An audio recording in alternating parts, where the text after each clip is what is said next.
tarde a todas, a todos. Benvidos e benvidas a outra sesión máis do ciclo Falamos, o ciclo de experiencias compartidas do COPNA. Primeiro de todo, por suposto, presento-vos a Ernesto López Méndez, que é especialista en psicología clínica, ademais de médico, psicopedagogo e máster en saúde pública. Foi director dun centro de promoción de saúde do Concello de Madrid, do Centro de Estudos do Menor e da Familia do Ministerio de Asuntos Sociais e tamén responsable do segundo informe de España sobre a aplicación da Convención das Nacións Unidas sobre os Dereitos da Infancia. Ademais, membro da Asociación Española de Médicos, Escritores e Artistas. E, entre outros recoñecementos, recibiu o Premio Cultura da Saúde da Asociación de Educación para a Saúde xunto coa mención honorífica do Colexio Oficial de Psicología de Madrid. Hoxe contamos con él para falar un ratiño que nos conte sobre todo da súa experiencia, do seu coñecemento que comparta con nós. Antes de darlle paso, sí que me gustaría aclarar para todas as persoas que están desconectadas, se queredes participar, dispoñedes do chat, vale? Un pouco a idea que temos é que poidades participar, formular as preguntas que queirades ou partir calquera cousiña, que o podedes facer a través do chat. Eu estarei pendente do chat, entón calquera cousiña que queirades escribir, vou tomar nota dela. E se vos parece ben, imos deixar precisamente as vosas aportacións tirando máis para o final, porque intentaremos reservar un ratiño ao final da charla para precisamente, pois, calquera pregunta ou aportación que queirades facer, pois, poder resolvela xa na última parte da sesión, vale? Pois nada máis pola miña parte, doulle a palabra a Ernesto. Pues por mi parte, buenas tardes, buenas noches. Soy gallego, pero de la provincia de Lugo, de Sarria, nacido en Sarria, pero hice más de la mitad de mi vida en Madrid. Hijos, nietos en Madrid, estudios en Madrid y demás. Y sobre todo en estos temas profesionales hablo, yo creo que el mal gallego. Puedo hablarlo, pero creo que es malo. Y desde luego en los temas estos profesionales no estoy habituado a hacer. Me vais a disculpar. Nada, que me prefiero hacer en castellano, porque me saldría un mal gallego, me avergonzaría. Y vosotros os avergonzaríais seguro que también. Agradecerte, Eduardo, que me estés acompañando hoy aquí. Me resulta, os confieso, extrañísimo no teneros aquí delante, a los que estéis ahora conectados, no veros la cara. Hoy vamos a hablar del diálogo clínico, del encuentro clínico, y ahí las caras son importantísimas. Por tanto, veo la tuya, Eduardo, pero no veo la de todos que estáis ahí. Así que bueno, pero estamos conectados, espero que los demos el rato que quiero compartir con vosotros. Os agradezco muchísimo al COP que hayáis tenido la delicadeza de concederme este rato de Falamos. Así que hace unos meses pues presenté, yo creo que ya voy a sí, lo vamos a compartir. Ya se ve, se va viendo estupendo. O sea, aunque me oigáis ahora, aunque no veamos la cara, lamento no ver la vuestra, pero en fin, espero que en algún momento sí que la pueda ver directamente. Hace unos meses, mientras Eduardo me ayuda aquí a preparar esto, hace unos meses dejé aquí para la biblioteca del colegio y por tanto que está a vuestra entera disposición. Esta es la portada de un libro, de un último libro, de un penúltimo libro, la verdad, que se titula Habilidades de Comunicación, Guía Clínica para Profesionales de la Salud. Está pensado en vosotros, en vosotras, pero también para médicos, psicólogos, fisioterapeutas, todos aquellos profesionales que hacemos trabajo de salud, de promoción de la salud, de clínica, que tratamos de ayudar a las personas que nos piden ayuda para resolver sus problemas. Por tanto, le llamamos nosotros la guía clínica y le llamamos el libro naranja del diálogo clínico, porque veréis que las viñetitas están en color naranja, que me hizo la ilustración, una ilustradora. He titulado la conversación de hoy, la conferencia para luego dialogar con vosotros, la centralidad y el poder del diálogo clínico. porque le estaba comentando hace un rato la importancia que es nuestro trabajo clínico, la preparación que hacemos en la facultad y en los máster para hacer un buen trabajo clínico, una buena terapéutica clínica, pero la terapéutica clínica está basada, sin duda alguna, en el diálogo clínico, en cómo sea el diálogo clínico, de cómo sea el encuentro clínico. El éxito y el resultado, la eficacia, decimos, del proceso clínico terapéutico, creo que depende mucho de lo central que sea el diálogo clínico. Tanto que yo me he atrevido a decir que el diálogo clínico es el corazón del proceso clínico, ¿no? Si late bien el corazón del diálogo y del encuentro clínico, va a ir bien la terapéutica clínica si además somos competentes como lo sois todos y todas los que estáis ahora mismo en este contacto, ¿no? El diálogo.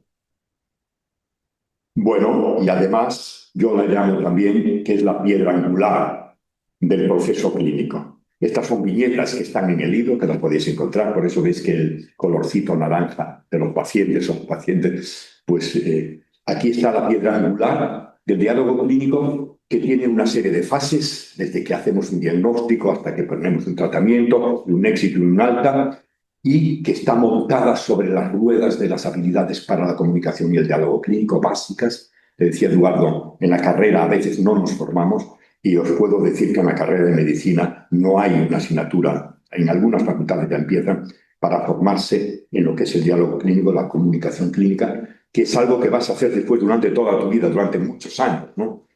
Vas a comunicarte y depende de cómo lo hagas, así será el resultado. La primera cosa que yo os quería decir del diálogo clínico, y se trata en varios capítulos del libro al principio, es que es un encuentro con una presencia.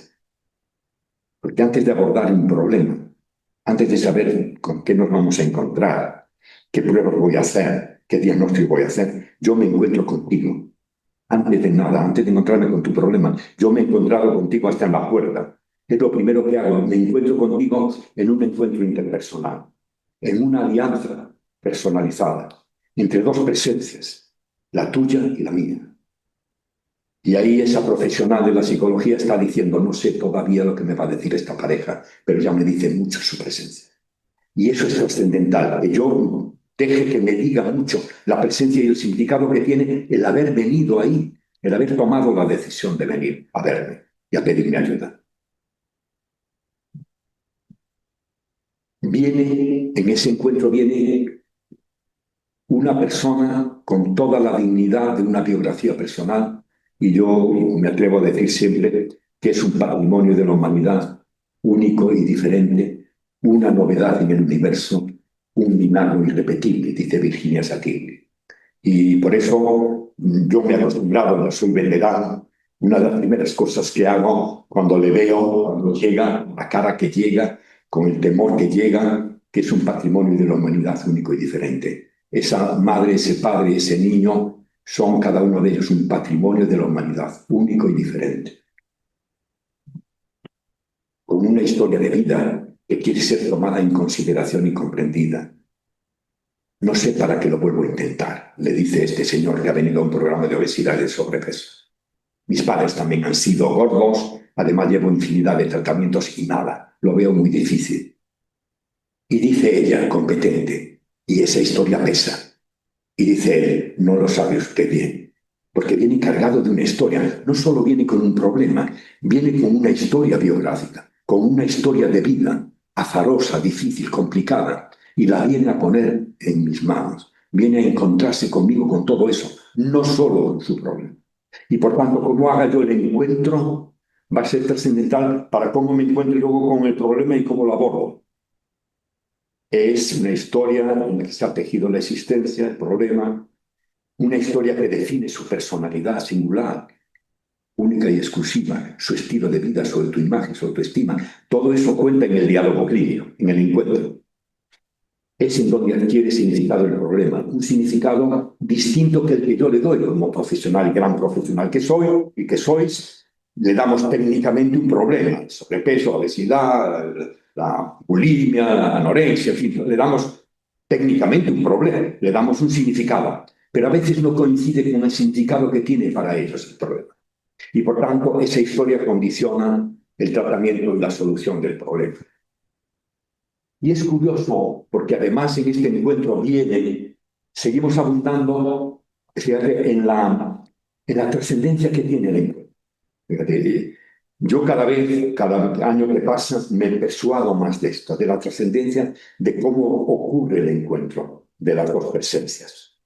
Me importa toda su persona con el peso de historia, que es mucho más que el problema. Y si yo no entro en esa historia, no voy a captar el significado del problema. Vienen además con una perspectiva integral. Ella tiene una perspectiva integral. Es toda ella la que viene con ese problema, esta paciente que viene a verme. Porque el problema no es una pieza desmontable de un rompecabezas. No es algo separable que yo pueda tratar. Lo voy a aislar, esta depresión, esta enuresis de un niño, esta obesidad. Yo lo separo, técnicamente sé cómo hacerlo, he aprendido cómo se tratan estos problemas, pero yo no lo puedo separar, no lo puedo desgajar de la historia personal. Es una experiencia que adquiere sentido en la totalidad de su biografía y de su historia. Está, por supuesto, inmersa en las circunstancias del mundo de la vida, donde se teje y se vive el problema. Y está pensando esa profesional, que en este caso es una médico, ¿no? Que le está tomando la atención a ese señor con obesidad. No es separable de las circunstancias en que ha vivido desde niño y en las que vive ahora. No es separable. Si yo no soy capaz de atender a eso, a ese contexto en el que vive, a ese mundo de la vida en el que está su problema, me va a ser más difícil abordarlo. Y ese profesional de la psicología, con este hombre que viene angustiado, le dice, está viviendo el problema en una situación especialmente difícil, se hace cargo de eso, muy difícil y de la que no puedo salir. Si yo entiendo eso, que afecta, no es el problema, es la situación en la que está viviendo el problema. Esa me cuenta para mí. Ahí os pongo la foto de un paisano nuestro, Rolf Carballo. Yo, cuando era niño, tuve la fortuna en la escuela de Sarria de recibir a su padre Rolf Codino, que venía a dar charlas de salud pública a los colegios, los años 50. Ya soy mayor. Y dice Rolf Carballo, que es el fundador de la medicina psicosomática en España. Tengo pendiente ahora una cosa en el Ateneo de Madrid sobre la perspectiva psicosomática en las ciencias de la salud y, por tanto, también en la psicología. Decía él que si los dejaba hablar a los que venían a verle, surgían en sus labios relatos en los que se refleja la conexión evidente entre las circunstancias de sus vidas y su enfermedad. Lo captó Rolf Carballo muy bien. Y vienen además al encuentro con algo que es una perspectiva diferente. Le dice ella, me encuentro tan deprimida y tan sin ganas de vivir que a veces querría desaparecer para dejar de sufrir. Esa es su perspectiva de su problema de depresión, la depresión, pero tiene su perspectiva. Y la perspectiva es que es tanto lo que le pesa que preferiría dejar de existir y tiene ideación suicida. Y le dicen a un profesional, pero ¿cómo se le ocurren esas cosas? Quítese eso de la cabeza. Hay un montón de motivos para vivir. Diríamos que no has conectado con su perspectiva, ¿no? En B dice, algo muy importante ha debido de ocurrir para que se encuentre sin ganas de vivir y me gustaría comprenderlo. Ese encuentro va a transcurrir de una forma totalmente diferente. Porque aunque no conoce a fondo la perspectiva, sí entiende que es una perspectiva diferente. Aparte de la que él tenga como profesional, experto en depresiones. Porque yo lo que veo como 6, él o ella lo ve como 9. Porque él ve, o lo que veo como 9, lo ve como 6. Qué importante es esto. Claro, me vais a decir que claro, que hay perspectivas y perspectivas, ¿no? Hay gente que viene y le puede decir cosas como la gallina y el gorrión son animales fieros y el tigre y el león son animales mansos. Hombre, ¿cómo alguien le puede decir esas cosas, no? Y dices, qué perspectiva más disparatada, ¿no? Qué extraño, qué extraño. Claro, es extraño hasta que sabemos que quien dijo eso fue la mamá gusano, a su hijo gusanito, ¿no? Ya sabemos que esto es una metáfora y la usamos mucho en nuestros cursos de formación, pero también en la clínica. Yo se lo he contado mucho a pacientes, ¿no? Que tienen su perspectiva de su propio problema o de padres en relación con los hijos adolescentes, ¿no? Y le dice la mamá gusano, ten cuidado porque la gallina y el gorrión son animales fieros. Ah, bueno, si es la mamá gusano. Por tanto, ojo con decir qué disparate de perspectiva tiene este paciente, qué modo de ver la vida más extraño. Es el modo que tiene y con el que viene al encuentro.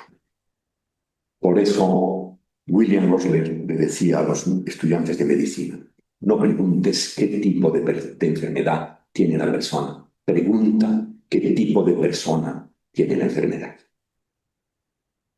Porque me importa cómo está viviendo el problema, qué significado tiene para él, qué significa venir hoy aquí.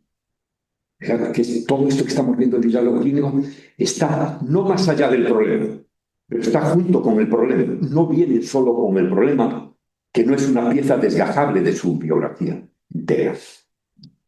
Por eso el zapato que le ajusta a un hombre le aprieta a otro, porque no hay receta para la vida que funcione en todos los casos igual. Ahí está otra vez Roca Carballo, ahí está Gregorio Marañón, que nos suena, a médicos, a psicólogos, a todos. Pero, Gregorio Marañón plasmó, antes de que incluso la psicología hablara del diálogo clínico, como habla este libro que os dejo en la biblioteca, decía que el diálogo clínico hablaba del sentido biográfico holístico del ser humano, porque la historia de cada paciente debe ser no solo clínica, aunque sea muy buena, sino biográfica, porque la biografía es más que el problema por el que viene. Y Ross Carballo decía, se acercó a la biografía integral de cada ser humano, a la indeclinable originalidad de cada vida humana. Por eso decía él que además del significado diagnóstico, al que nos formamos y debemos formarnos bien, el problema tiene un significado biográfico, que a veces es el que más nos cuesta captar. Y si no lo captamos, el encuentro no va a ir bien. Y viene pidiendo ayuda para resolver un problema y apoyo para el daño, el dolor y el sufrimiento que le causa. Y me revelan secretos que no revelan a nadie. A ver si usted me ayuda a aclararme, estoy hecho un mar de dudas. Voy a tratar de hacerlo. O dice, nunca había hablado de esto con nadie. Fijaros qué regalo nos hacen las personas que vienen a vernos. Vienen a ponerse en nuestras manos con el problema y con su biografía entera. Van a abrirse más o menos a nosotros, dependiendo de cómo sea el encuentro con su biografía y con su presencia. Y vienen, lógicamente, como no, con dudas, temores, preocupaciones y expectativas, más allá del problema. Y fijaros, ahí esta profesional está pensando, bueno, esta paciente, fijaros qué cosas se preguntan. Yo no sé si vosotros habéis pedido ayuda profesional alguna vez. Yo sí alguna vez. Y claro, cuando ves al profesional nada más que entras, te haces estas y muchas otras preguntas, ¿no? ¿Se interesará por mí? ¿Me aceptará? ¿Será capaz de ayudarme? ¿Qué pensará de mí? ¿Podré confiar en ella cuando la veo? Por la cara que me pone, ¿podré confiar en ella? ¿Podré contarle todo lo que me preocupa? Lo mismo estoy pensando eso y está mirando al ordenador y no me ha mirado siquiera a mí todavía, ¿no? Está mirando al ordenador para ver la historia clínica que está allí. ¿Me hará reproches? ¿Me dirá incluso cómo ha tardado usted tanto en venir, que ya es un reproche? ¿Que ya no empieza bien el encuentro de esa forma? ¿Me pedirá cambios difíciles? ¿Seré para ella un caso más? Todo esto y mucho más se plantean las biografías que vienen a encontrarse con nosotros. Y vienen con la vulnerabilidad que les provoca el problema y la resiliencia con lo que la afronta. Vienen entre la impotencia y la indefensión, también la fortaleza y el empoderamiento.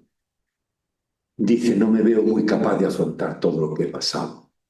Fijaros, ahí esta profesional no habla todavía del problema. En el diálogo clínico se ha de hacer cargo de lo que le acaba de decir. Me contaba un compañero el otro día, una compañera, dice, oye, lo más difícil a veces al comienzo de un proceso clínico es qué digo yo cuando me empiezan a hablar. Porque yo tengo muy claro el tratamiento que voy a hacer, pero ¿qué digo yo? Las experiencias no se viven en vano, dejan huella, le dice esta profesional.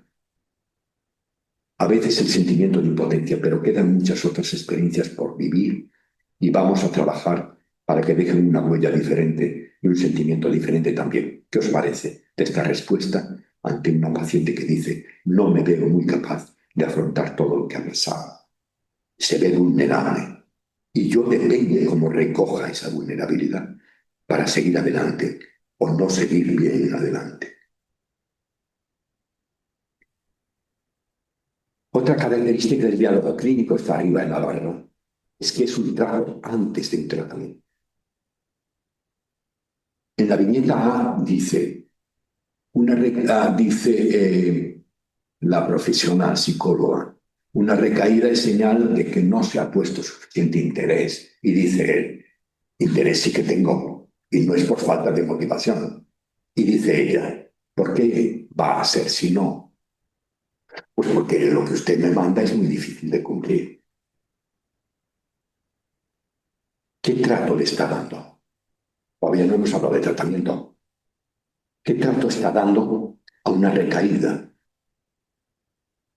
El contenido de la conversación es una recaída, ¿no? ¿Qué trato le estoy dando a esta persona que ha recaído? Abajo dicen, ve, una recaída es una oportunidad para aprender y decidir si vale la pena seguir.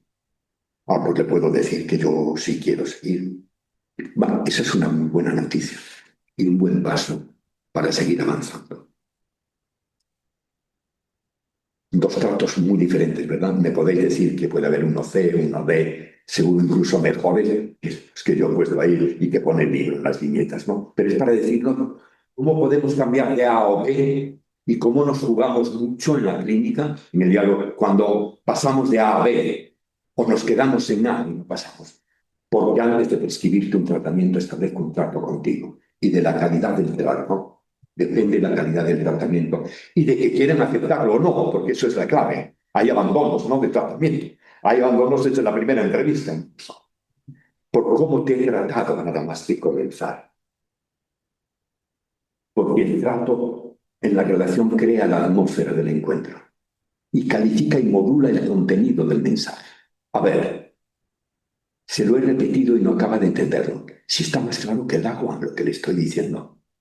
Ahí el contenido del mensaje es que no ha entendido, ¿no? Esta señora, ¿no? No ha entendido. ¿Y cómo trata esa fase de entendimiento? ¿Y cómo la trata en B? Debe de haber algún motivo por el que no entiende lo que le explica, que es por mi manera de explicarlo. Voy a probar de otro modo y vamos a ver.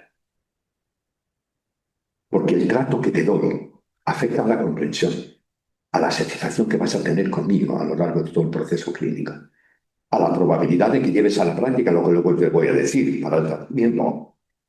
Pero fijaros que en el comienzo está o A o B y esa elección es clave en nuestra vida profesional como profesionales del diálogo clínico, como expertos, no solo en tratamiento, sino en diálogo clínico. Porque además, cuando en mi modo de tratarte estoy definiendo, es que eso es lo trascendente, ¿no? Defino quién eres y qué significas para mí, cuánto te considero, qué importancia te doy. Y de cómo te defina depende del uso clínico de las relaciones. Es casi pero ya claro lo que estoy diciendo, ¿no? El proceso clínico del tratamiento afecta lógicamente a su autoridad. Es muy difícil dejar los hábitos de tantos años, dice este señor. Y dice ella, no me ponga excusas tontas. Es que es muy difícil dejar los hábitos de tantos años, es que la vida es una tortura, no me ponga disculpas. ¿Cómo le está definiendo? Como un tipo que pone excusas. Y él lo nota, aunque tú no le pones esa definición, pero en la respuesta que has dado, nada, tú le estás definiendo aunque no quieras. Y eso es delicado. Y aquí en B prueba de otra manera esta profesional. Ha leído el libro o ha hecho un curso de diálogo clínico. Dice, es muy difícil dejar los hábitos de tantos años. Y le dice ella, es comprensible que después de tantos años no resulte fácil. Contamos con eso para poder avanzar. El diálogo clínico va a ser completamente distinto y el tratamiento seguramente también, porque las etiquetas con las que les defino, esas u otras, tienen un efecto Pigmalión. Ya sabéis, recordáis en la carrera, el efecto Pigmalión, acaban haciendo y sintiéndose como yo les he definido. Dice ella, desde hace una semana he dejado de hacer lo que habíamos acordado. Me producía muchas molestias. Y dice, ¿cómo se le ha podido ocurrir semejante disparate? ¿Cómo eres tan inconsciente? Ahí le pone una etiqueta directa, no de inconsciente. Claro, eso tiene impacto. No me importa solo como psicólogo, como médico, el tratamiento que voy a poner y si soy competente técnicamente para ponerlo. Eso me importa mucho. Pero me importa que te he definido y te he dicho inconsciente. Aunque no he usado la palabra, aquí la he usado. Y en B, prueba de otra manera. Porque quiere ser más competente en el diálogo clínico. Qué importante es que me lo digas. Quiero explicarte los riesgos que corremos si lo dejas de hacer. No son meras palabras, ya lo sé que lo entendés, no son meras palabras. No es un juego de palabras, no esto. Es cómo yo te defino, cómo yo te considero. La etiqueta no es solo una mera palabra, es cómo te estoy considerando y te estoy definiendo a ti como persona y como biografía personal en este encuentro que va a durar igual meses contigo. Es trascendental el diálogo clínico. Otra característica del diálogo clínico es que es un acompañamiento. ¿Cómo no? El acompañamiento que nos estamos haciendo ahora, aunque no nos veo las caras, estamos acompañándonos, ¿no? Y me lamento no poder ver las caras, celebro estar aquí con Eduardo, aquí nos estamos acompañando los dos estupendamente esta noche. Me lo he pensado mucho antes de venir. Si vengo es porque las cosas han ido a peor, no solo en mi salud, no solo en los mareos y el dolor en el pecho, sino también en mi vida de pareja y con mis hijos. Le voy a contar cosas que nunca he contado a nadie. Y yo estoy pensando, ¿me permite entrar en su mundo? Compartir un trecho de su historia de vida, algo que igual no he hecho con nadie más en la vida, y lo hace conmigo. Esto es una gran responsabilidad para nosotros. Ya sabemos que como clínicos no solo tenemos la responsabilidad de ser buenos terapeutas, sino de hacer un gran diálogo clínico. Por eso decía Víctor von Weizsäcker, uno que ha hablado también mucho de la medicina psicosomática, ¿no? Es una solidaridad itinerante. A lo largo del camino de la vida, yo me ofrezco a acompañarte porque tú me pides eso. Claro que lo que ocurra en el problema va a depender de lo que ocurra en el acompañamiento, ¿no? Es de cajón. Es un acompañamiento en el que jugamos un papel los dos. Es lógico. La copa no se forma si no están las dos caras, ¿no? Le dan forma a la copa. Al proceso clínico le damos forma a los dos. Ellos con su problema, pero yo también, no solo como terapeuta técnicamente experto, sino como comunicador y de diálogo clínico. Esa alianza de dos es una sincronía y cómo se haga esa armonización es importante. Aparte de lo que hablé con usted, yo por mi cuenta estoy haciendo otras cosas que leí que funcionan. Y le dije, si se dedica a hacer otras cosas por su cuenta, ya me dirá, ¿para qué nos tomamos la molestia de hablar aquí de lo que conviene hacer? Esa es una posible respuesta, ¿no? Pero le está dando cancha ahí, le está dando, está respetando la otra cara que forma la copa del proceso clínico. Aparte de lo que hablé con usted, yo por mi cuenta estoy haciendo otras cosas que leí que funcionan. Y le dice ahora, estoy deseando conocer esas iniciativas para valorarlas, pero ya las veo como una señal de que quiere tomar las riendas del problema. Gente diferente, ¿verdad? Son palabras distintas, pero tiene un sentido distinto también. Ahí ha concedido en vez que tú juegas, como me siento, un papel clave, que yo solo, por muy incompetente que sea, no voy a poder hacer nada. Imponiéndote un tratamiento, porque vas a cambiar. Yo no te puedo forzar a que cambies. La relación, el proceso de... Y además es también un proceso de comunicación. ¿Cómo no? Es obvio, el diálogo clínico es un proceso de comunicación. Y la relación modula el contenido de lo que estamos hablando. Siempre me había dado... y además hay una cosa que hemos descubierto, seguramente que lo habéis descubierto todos y todas, ¿no?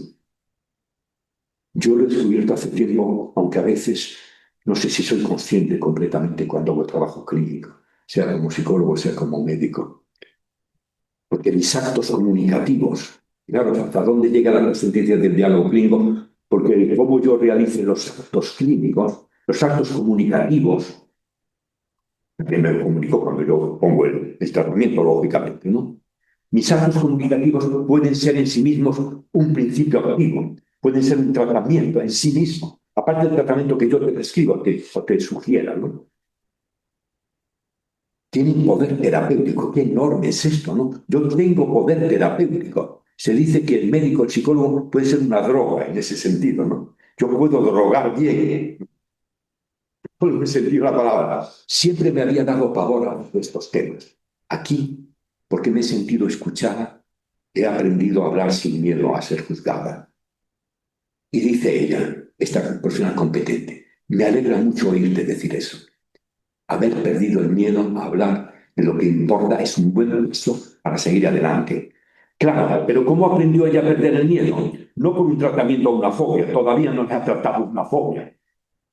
Ha aprendido porque ella ha escuchado, le ha hecho posible perder el miedo. Ha sido terapéutica para el miedo suyo que tenía esa paciente de hablar con un profesional extraño al que no había visto jamás. Ha confiado en ella y le ha podido contar sin miedo lo que le preocupa. Porque si eso no lo logra hacer, no va adelante el proceso de una fobia, de una depresión o de lo que quieras. No va adelante.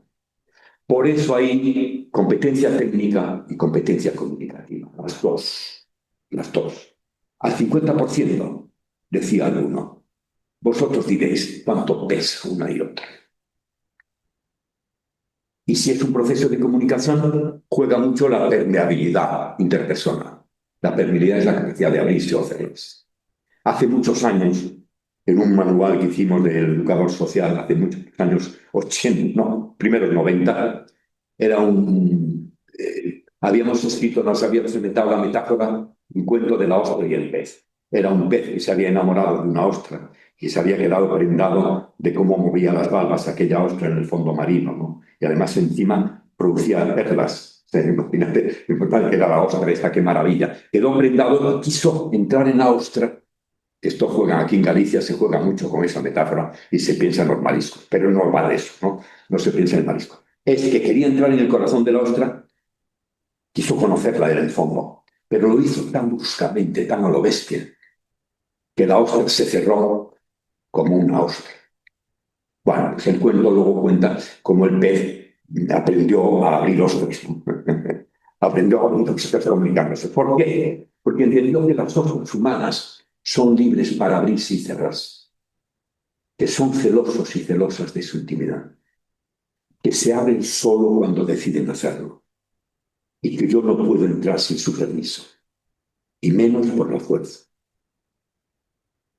En un tratamiento, una terapia, no me puedo cabrear porque se han cerrado en banda. Me tengo que preguntar que la ostra se cerró. Esto es un caso que yo he conocido, que he vivido, y que resolvió bien después.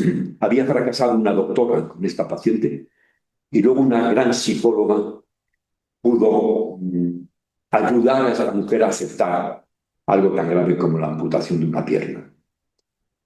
Le dice la doctora en primera instancia, hemos llegado a la conclusión de que esa pierna hay que amputarla. La diabetes ha avanzado mucho, le dice. Y dice la paciente, ustedes dirán lo que quieran, pero yo no quiero que me corten la pierna.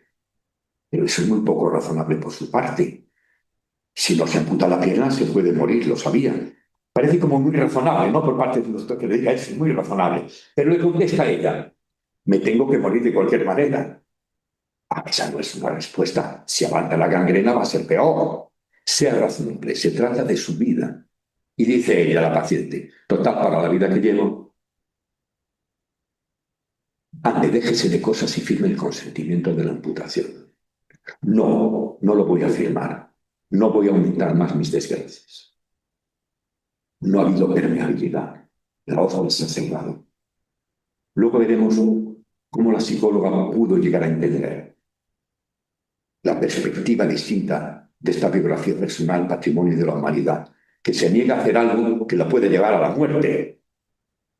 Bueno, pero es celosa de su intimidad y se abre solo cuando ella dice que quiere hacer. Y yo no puedo entrar ni forzarla ni decir, déjese de cosas y firme el consentimiento, porque voy a fracasar. Y en la obesidad, o cualquier otro problema, los grupos de obesidad que yo he llevado, pues claro, vives esto, ¿no? Me preocupa su tensión. Tiene que controlarse más con la comida y moverse más. Ya, si ya lo intento, no creo que no me preocupa, pero no sé cómo. Pues tomando conciencia de los riesgos que corre. Si ya los conozco, pero pues si ya los conocen, o sea, ¿qué esperan? Ya, si lleva razón. Y le dice, pues no me dé tanto la razón y hágalo. Bueno, permeabilidad de este señor, alta, baja, media, más bien baja, no bajo. Pero luego ha leído un libro de diálogo clínico, ha hecho un curso de diálogo clínico y lo ha abordado como ve, más o menos. Me preocupa su tensión, tiene que controlarse más con la comida y moverse más. Si ya lo intento, no crea que no me preocupa, pero no sé cómo. Por lo que veo, tiene dudas de cómo conseguirlo. Pues sí, pienso que sé los riesgos que corro. Y dice ella, pero por lo visto eso no basta para saber cómo conseguirlo. Pues no, ya lo veo. ¿Os imagináis cómo va a transcurrir ese proceso después? Muy distinto que en A, muy distinta. Porque va a lograr permeabilidad de esta manera, porque es clave, no voy al tratamiento de la obesidad, sé muy bien cómo se montan las fases, ¿no? Las etapas, las sesiones clínicas, no sé cuánto. Sí, pero te has cargado la permeabilidad, es que no te va a hacer ni caso, va a abandonar el tratamiento. Y además en la comunicación está la interdependencia, como en el juego del ajedrez. Es un juego que depende de sus movimientos y de los míos, y de cómo yo mueva las piezas va a depender cómo él las mueva también. Supongo que tengo que decidir yo si quiero o no quiero dejarlo. Programa de tabaco, ¿no? No. Y le dice la psicóloga, su pulmón está muy mal y mi obligación es decirle lo que tiene que hacer si quiere ser responsable con su salud. Según la interdependencia, ¿qué es probable que haga él después de oír esto? A continuación de oír el juego de ella, la jugada que hace ella con la jugada de él dice esto, ¿vale? Pero ahora nos importan los pacientes que dependen de nuestros movimientos. Después del movimiento que hacen A, ¿qué os parece cómo será el suyo? Abierto, más o menos cerrado, dispuesto a seguir adelante y decirle, sí, bueno, a partir de ahora voy a ser responsable con eso. ¿Os imagináis eso? No es probable, ¿no? Después de lo que veo. Supongo que tengo que decidir yo si quiero o no quiero dejarlo, ¿no? Cierto, nada será posible si no decides empezar el tratamiento, por más que yo te diga. Ahí la interdependencia hace que él ahí no diga lo mismo que dicen A. No va a decir lo mismo seguro. No va a decir lo mismo seguro. ¿De qué ha dependido? Del diálogo clínico, de cómo ella haga el diálogo clínico. Por supuesto, su atención, su escucha, su trato, que es algo que nos importa mucho, su colaboración con el tratamiento, su compromiso con el tratamiento dependen de los míos. Desde hace una semana he dejado de hacer lo que habíamos acordado. ¿Recordáis antes? Me producía muchas molestias. Y decía ya, ¿cómo se ha podido ocurrir semejante disparate? ¿Cómo eres tan inconsciente? Y aquí dice que importante es que me lo digas, quiero explicarte los riesgos. Su atención va a depender. Y por supuesto, ya lo sabemos los paradigmas operantes de la psicología, sabemos que las consecuencias de la conducta determinan si yo vuelvo a repetir o vuelvo a hacer o no. Es muy difícil dejar los hábitos de tantos años. Y dicen, no me ponga excusas, ¿recordáis? Es que es muy difícil. Y dicen, ve, es muy difícil dejar los hábitos de tantos años. Es muy comprensible que después de tantos años no resulte fácil. Vamos a contar con eso por un lado. ¿Dónde le compensa más seguir adelante en el proceso clínico? De cajón, ¿verdad? Es de cajón. Bueno, el libro luego tiene un montón de capítulos, los que tengáis interés en verlos, donde se van desarrollando las habilidades para el concepto clínico, para el diálogo clínico, para el encuentro clínico. Un montón de ellas. Os señalo algunas para ir concluyendo ya y notaros más adelante. Validar. Empezamos con una que no se ha hablado mucho, pero nosotros habíamos hablado mucho de la validación biográfica. Si es una biografía de una historia, patrimonio de la humanidad único, exclusivo, con una historia detrás, yo voy a validar eso, antes de pensar en el problema. Los primeros intentos han terminado en fracaso, dice él. Y dice ella, competente, los fracasos solo los tienen los que se atreven a cambiar. Está validando incluso que los primeros intentos haya habido fracaso. Le valida a él porque ha intentado a pesar de los fracasos. Yo eso es validable eso, sin duda alguna, ¿no? Y dice abajo, aparte de lo que hablé con usted, yo por mi cuenta estoy haciendo otra cosa que veis que funciona. ¿Recordáis? Estoy deseando conocer esas iniciativas. Está validando. En otra opción A decía, ¿cómo se le ocurre a usted hacer cosas que no hemos acordado aquí?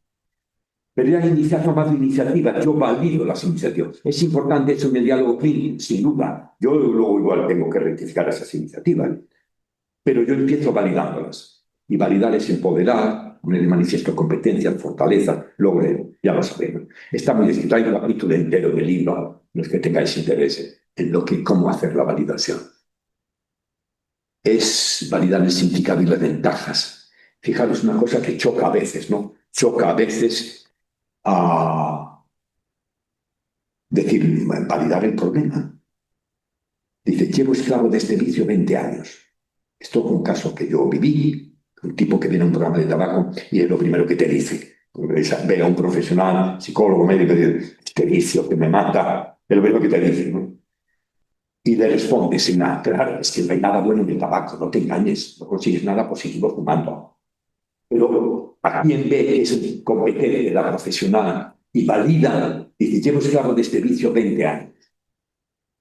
Y dice ella, solemos hacer las cosas porque cumplen siempre una función, porque tienen algún significado. Me pregunto qué significado ha tenido para ti el tabaco en tu vida. Y es un tipo que había estado en la cárcel, recuerdo, y dice, me ha acompañado en los momentos más duros de mi vida. Ah, validas, incluso el que haya fumado. Viene a un programa, le vas a ayudar a dejarlo, porque viene a pedirte ayuda para eso, pero tú validas el significado que ha podido tener en su vida, porque si no lo hubiera hecho, si no hubiera tenido algún significado.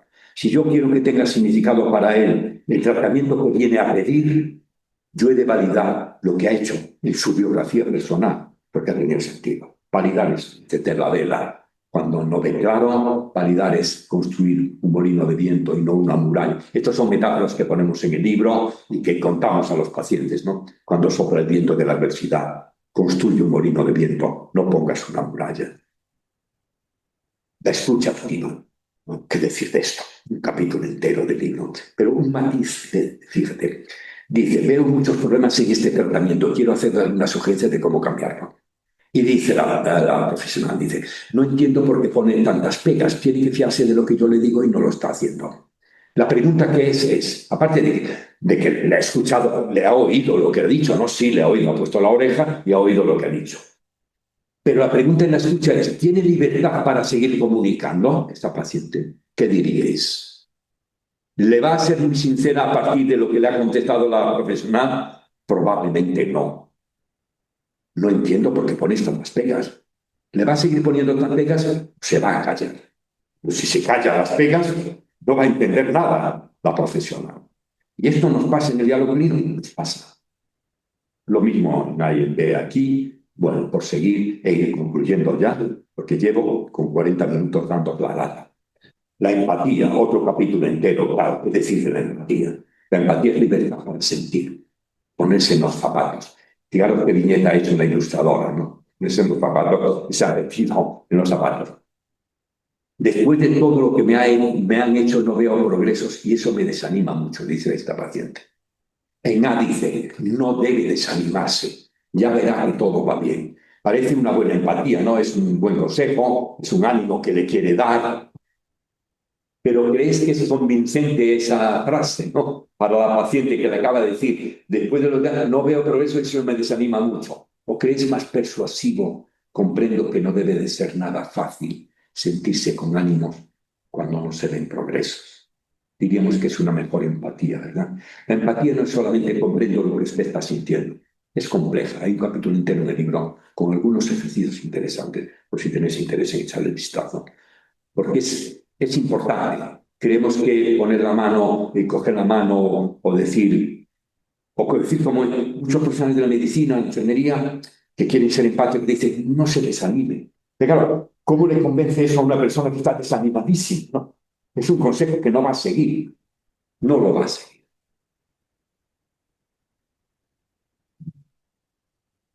Por eso no basta que comprendan. Por eso no pongo un pero cuando hago empatía. Comprendo que no es agradable lo que está pasando, pero tampoco es para que te lo tome así. No está mostrando empatía. Y por supuesto el diálogo clínico es promover el cambio de conducta. Y hay 5 o 6 capítulos en el libro de cómo promover el cambio de conducta.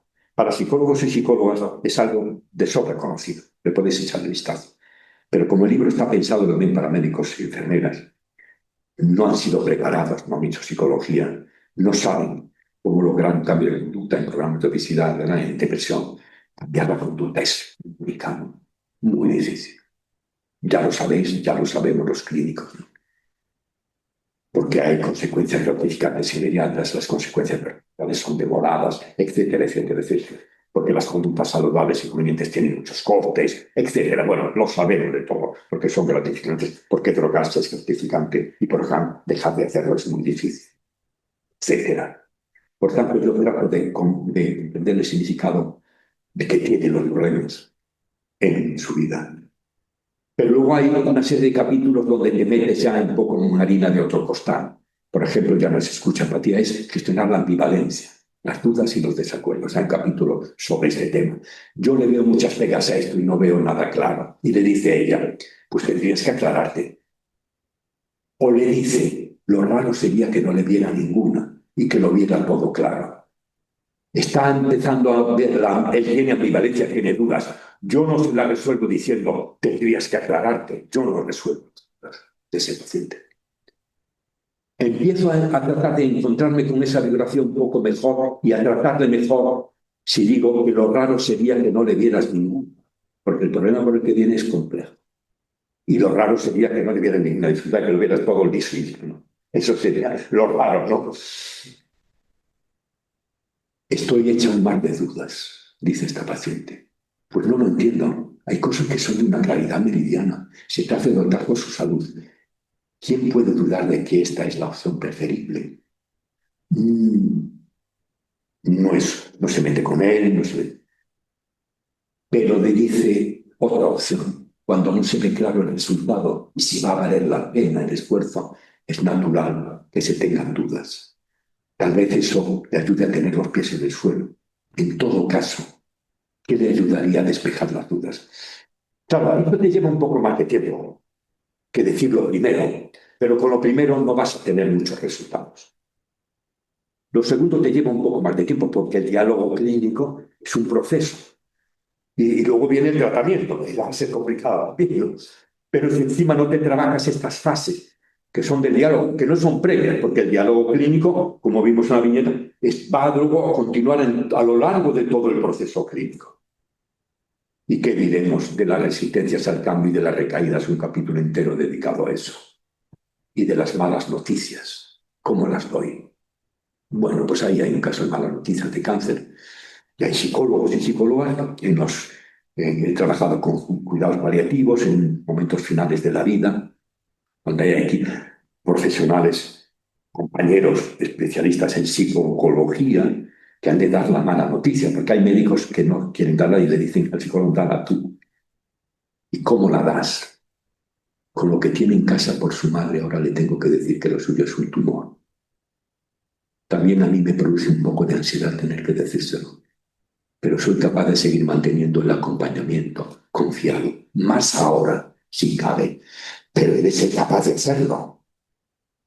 Y hay profesionales que no se atreven a hacerlo. Y ya concluyo con esto.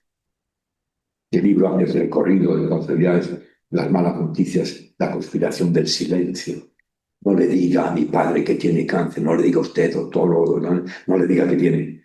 Cuando el paciente me ha dicho, quiero que me diga todo, pero viene un hijo, la hija, y dice, no le diga a usted, conspiración del silencio, queremos, le va a hundir usted, pero yo me debo, él me ha pedido, sí, es complicado eso, y ahí hay viñetas que os pueden ayudar. Pero concluyo con esta viñeta y os doy la palabra, y decíamos que es un encuentro de dos presencias, la de ellos como yo, pero la mía también.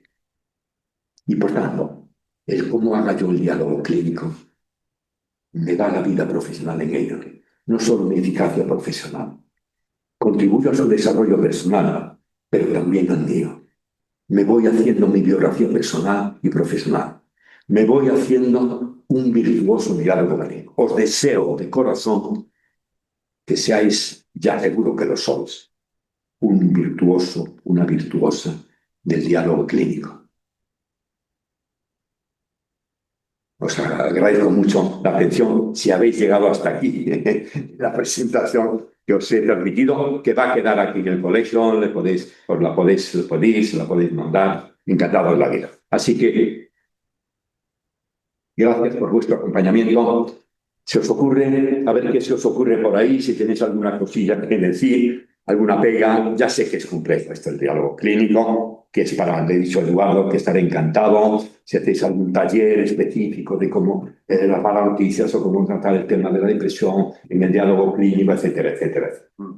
A vuestra disposición. Se queredes participar agora, tedes a opción de levantar a man. Xusto no menú de baixo podedes levantar a man e podo conceder o seu turno de palabra. De feito, creo que había unha persoa que quería falar. Pode ser? Venga, ánimo.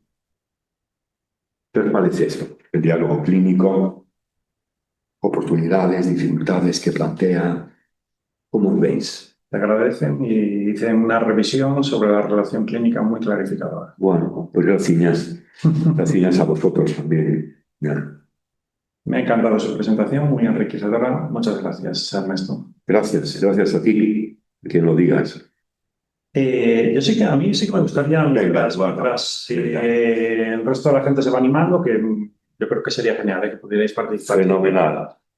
Una pregunta que me gustaría hacerte, un poco en relación a lo que hablábamos antes de iniciar la charla esta. Sí. Que al final de lo que estamos hablando del encuentro, el diálogo, es lo básico, ¿no? Son los cimientos básicos sobre los cuales se construye todo lo demás, ¿no? Siempre hay la piedra angular. Es la piedra angular. Sí, Cuando, me parece que sí. curiosamente, la ironía es como, lo decías tú bien, como en las facultades de psicología, de medicina, de enfermería, donde tú quieras, en las facultades no se nos enseña el diálogo, ¿no? Siendo algo tan básico, y sin embargo se le concede importancia a todo lo que se supone que está, entre comillas, por encima de eso, ¿no? Toda la parte más técnica. Sí. ¿Por qué crees que sucede esto? ¿Por qué se obvia el diálogo que es básico y se pone todo el peso en la parte más técnica, más sofisticada, entre comillas? No sé, Eduardo, si te sabría responder. Tengo una respuesta, pero también cuento con la tuya, y con tu visión, ¿no? En esto, tu perspectiva en esto. Me parece que te lo decía antes. Nacemos y al poco rato, bueno, gritamos, lloramos, no sé cuánto, y luego ya nos comunicamos, vamos, pidiendo igual. Estudiamos a lo largo de la vida. Es una habilidad que desplegamos con más o menos competencia a lo largo de toda la vida. Estamos haciendo ahora, al margen del diálogo clínico, nos comunicamos todos los días. Amamos, nos enfadamos, nos comunicamos, queremos, acariciamos, somos tiernos, somos agresivos, violentos. Lo estamos haciendo. Y entonces, yo he notado en algunos profesionales, en un curso que hace poco he dado a endocrinos que trabajan con gente con obesidad, validas el trabajo enorme que están haciendo.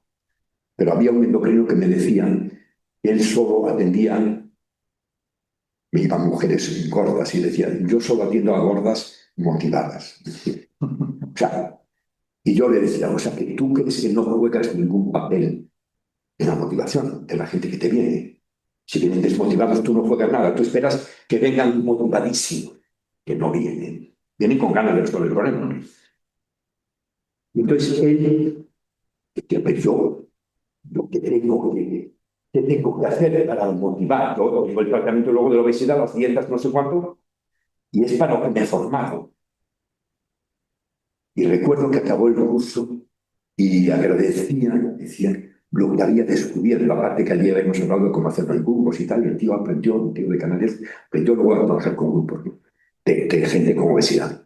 Pero decía, como que él se comunicaba. ¿Qué pegas tiene de comunicación? Digo del consejo, digo, pero fíjate lo que dijimos ahí, ¿no? Pero ¿cómo lo he dicho? ¿Qué le he dicho? ¿Cómo he validado? ¿Cómo no he validado? Eso no contaba él con eso. Porque cree que eso viene de fábrica. Viene de fábrica. Creo que ese es uno de los motivos fundamentales. Y entonces la gente vive mal que tú hables de dar un curso de habilidades de diálogo. Lo vive mal. O sea, que yo voy a ir a un curso como si yo no supiera comunicar. ¿Crees que yo no puedo comunicar, que no sé comunicar? Es una pega. Tú no la tendrás. Pero muchas veces yo me he planteado, cuando era más jovencito, incluso decir que como yo me sé comunicar, aprendí a comunicarme, creo que soy un buen clínico, de terapia, de televisión y tal. Y me dolía, luego he descubierto cuánto necesitaba aprender a comunicarme toda la vida, a escuchar, a validar, a ser empático, que no lo era. Pero de fábrica, de serie, parece que nos viene eso. ¿Tú cómo lo ves, Eduardo? Para decírselo de manera. ¿Cómo ves? ¿Por qué tú crees que es? ¿Tú cómo ves? Yo lo veo por eso, porque nos comunicamos de toda la vida. Y decimos, ¿qué tengo yo que aprender a comunicarme?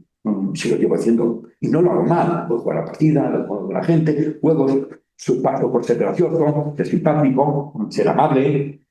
Me va bastante bien en la vida. O sea que en la clínica es una cosa, el diálogo es una cosa diferente, y es cuando descubren que sí, que tiene matices muy diferentes. ¿Tú cómo lo ves? ¿Y cómo lo veis vosotros? Como lo veis vosotros también, esa parte es la parte interesante. A ver, desde mi ignorancia y desde mi teoría personal, yo creo que tiene que ver seguramente con lo que planteas tú, con el dar por hecho que, no doy por hecho que sé hablar y sé comunicarme, y por lo tanto con esto ya tengo suficiente, no para que entrenar más. Y que por otro lado el contar con la palabra que acabas de mandar, ¿no? Las herramientas, ¿no? El contar con herramientas y el contar con técnicas, yo creo que es algo que nos ayuda a supuestamente manejar la angustia que experimentamos los profesionales, ¿no? De alguna manera es como que sentimos que si yo tengo técnicas, si yo tengo herramientas, ya está, ya puedo resolver los problemas.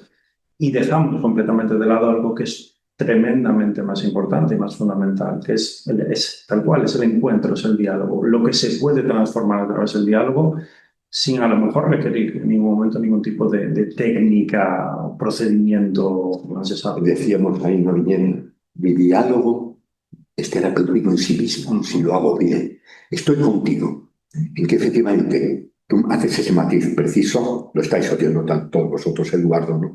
El matiz que dices, efectivamente, tengo las herramientas, oye, he estado haciendo una carrera de medicina de 6 años, luego un mes de 4, he hecho una enfermería, he hecho una psicología de 4 y luego de 2 de máster y tal. Tengo herramientas, soy un buen profesional. Y le puedes decir, y es verdad. Pero eso dices tú con mucho criterio. Eso te da tanta seguridad. Hablas de la angustia. Ahí hay una viñetita que habla, hay situaciones, a mí me ha pasado, y soy veterano, y sigo viendo ahora en plan voluntario, sigo viendo gente, ¿no? Y tú eres clínico, un gran clínico, seguramente me has dicho que trabajas. Y has hablado de la angustia porque seguramente has vivido situaciones de angustia. ¿Qué digo? ¿Qué hago ahora? ¿Qué digo ahora? Que esta gente llega y lo primero que hace es que se me pone a llorar a moco tendido, que no para de llorar, que empieza a suspirar, que casi se desmaya. Yo tengo hipotimias al llegar a la gente. ¿Y yo qué hago aquí? Tengo que ser empático, sí, pero ¿y cómo se hace eso? Porque se puede hacer de A o B o C o D. Y me sorprende que yo, habiendo hecho la carrera y teniendo las herramientas que tú describías, no saber cómo desempeñarme aquí. Me está generando angustia y una habilidad, que algo se trata también en el libro, en los 2 primeros capítulos, es cómo aprender a afrontar también mi propia ansiedad. ¿Qué ejercicio hago yo ahí cuando esa paciente que dice, es que lo que yo quiero es quitarme de en medio? Y dice, joder, así me empieza la entrevista. Vengo aquí porque lo que llevo pensando un tiempo, ayer mismo hice un intento, yo quiero quitarme de en medio. ¿Qué digo ahí? Jolín, eso a mí me concierne muchísimo, ¿no? Me genera angustia. Soy un profesional, pero soy un ser humano que siente el dolor de esa persona que se quiere quitarla de en medio, ¿no?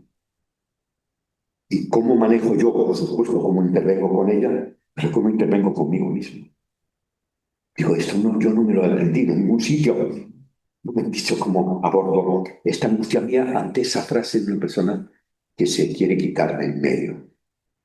¿Cómo empiezo ahí? Viene con una gran depresión. Por tanto, matiz que yo te decía, el gran matiz que tú pones también, la confianza en las herramientas, que no hemos de dejar de tener, por supuesto, no hemos de dejar de tener nuestras herramientas, y cada vez que sean más sólidas y más robustas, ¿no? Las técnicas que aprendemos como profesionales. Pero el diálogo clínico, tú lo has dicho, con muy bellas palabras, ¿no? Esa es la base, es muy fundamental, que ahí nos formemos, porque ahí nos formamos también nosotros como personas. Si yo soy un buen clínico, yo creo que he mejorado como persona, y me queda mucho, aunque soy un carrozón, pero creo que me queda todavía de aprender mucho en la vida. Si he mejorado, es porque he querido ser bueno en el diálogo clínico, y eso me ha hecho bien a mí, me ha hecho bien, porque te templa, porque ves todas esas situaciones de gente que te viene a poner en tus manos. Es que eso es tremendo, te viene a poner en tus manos. Y eso te transforma. Por eso, que os trabajéis el diálogo clínico, os trabajéis todos y todas, seguro que lo venís haciendo, ¿no? Pero no sé si tenéis alguna cosilla más que decir por ahí. ¿Alguien quiere echar la charla con alguna aportación, alguna pregunta? Sí. Puedes levantar la mano y ya voy cogiendo turno de palabra. ¿Cómo lo veis vosotros? Vosotros, si ya no os habéis ido a cenar, ¿eh? Si todavía estáis por ahí. Si estáis por ahí todavía, ¿cómo lo veis? ¿Cómo os va a vosotros en vuestro trabajo clínico, terapéutico, con niños, con adultos, adolescentes, en pareja, terapia sexual? ¿Cómo os va por ahí? ¿Cómo os va? ¿Os va bien porque os va bien el diálogo clínico? ¿Os va bien porque tenéis buenas herramientas? Porque tenéis las dos cosas. ¿Cómo os va? Decidme cómo os va si no os habéis ido a cenar. La gente non se anima. Bueno, os animáis. Ya. Vale, creo que el encuentro, dice aquí, creo que el encuentro supone declinar un lugar de poder o un uso del poder que implica un profundo respeto por el otro. Y eso es una posición ética y un ejercicio de la responsabilidad. Emerson Medi habla del encuentro. Qué maravilla lo que acabas de poner. Tú eres una psicóloga, un psicólogo. Karina. Karina, qué maravilla lo que acabas de decir. Una gran responsabilidad ética, sin duda alguna. Decías, como decía antes Eduardo al principio. Creo que el encuentro supone declinar un lugar de poder o un uso del poder. Sin duda alguna. Tenemos poder clínico. ¿Cómo usarlo? Pero es que ellos también tienen poder biográfico. Ellos son los dueños del problema, son dueños de su vida. Y una de las cosas que se hizo y tanto, lo decíamos nosotros en los años 80, entonces decíamos el modelo de competencia, hoy decimos empoderar. El diálogo clínico es una tarea de empoderamiento. Pero en la interdependencia yo cedo poder. Yo no es que me desempodere, porque no cabe duda que yo he de reconocer el poder terapéutico que la sociedad me ha preparado para tener. Sin duda alguna, yo no lo puedo obviar eso. No lo puedo declinar. Pero tú dices ahí la palabra, yo lo he de repartir, lo he de compartir en el diálogo clínico. Le he de empoderar las perspectivas. Yo tengo mi perspectiva, pero la tuya es muy potente, tan potente como la mía, más potente que la mía, porque sabes tú de tu problema más que yo. Si yo quiero entrar en tu problema, he de ver tu perspectiva. Quizá no para cambiarla, para que tú la cambies conmigo. Así que es el poder clínico que la sociedad me ha otorgado, me ha preparado para eso. Tengo responsabilidad de hacer uso bien de ese poder clínico, en todo el buen sentido de la palabra. Pero ellos tienen poder y sería estupendo que cuando hacen diálogo conmigo, desde el primer momento queden empoderados. Por el modo en cómo yo he escuchado o como yo he validado, les he empoderado incluso la duda que tenían, la ambivalencia que tenían, el temor, el miedo a hablar. Le he empoderado y por eso ahora hablan. Qué maravilla, ese empoderamiento mutuo que sale del diálogo clínico. Y como tú muy bien decías, Eduardo, todo esto antes incluso de empezar con un tratamiento. Y cuando ya he empezado con el tratamiento, ahí sigo con un diálogo clínico, lógicamente. Por por el modo en cómo yo he escuchado o cómo yo he validado, les he empoderado incluso la duda que tenían, la ambivalencia que tenían, el temor, el miedo a hablar. Le he empoderado y por eso ahora hablan. Qué maravilla, ¿no? Ese empoderamiento mutuo que sale del diálogo clínico. Y como tú muy bien decías, Eduardo, todo eso antes incluso de empezar con un tratamiento. Y cuando ya he empezado con el tratamiento, ahí sigo con un diálogo clínico, lógicamente. Alguén máis quere facer algunha aportación? Ou imos pechando?